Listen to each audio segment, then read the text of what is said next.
ஆக்சுவலா அந்த படத்தோட அந்த பிளாட் அப்படின்றது கிட்டத்தட்ட பாக்யராஜ் அவரோட அந்த 7 நாட்கள் அந்த திரைப்படத்தோட அப்டேட் வெர்ஷன் அப்படின்னு சொல்லலாம். பட் அந்த காலகட்டத்துல பாக்யராஜ் அவர்கள் அந்த திரைப்படத்தை எடுக்கும்போது தைரியமா சொல்ல முடியாத பல விஷயங்களை இந்த திரைப்படத்துல ரொம்பவே தைரியமா சொல்லியிருக்காங்க.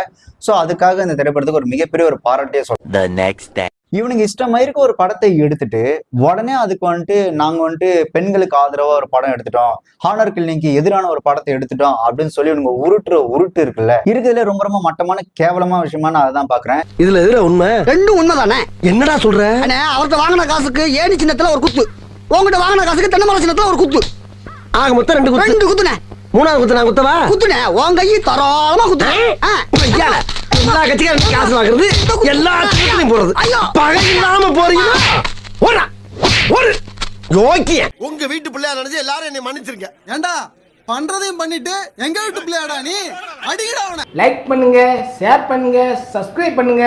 அந்த பெல்லுங்கிற பட்டன் இருக்கும், உங்க பொண்ணான கையால அந்த பெல்லை மட்டும் கொஞ்சம் அமுக்கிருங்க.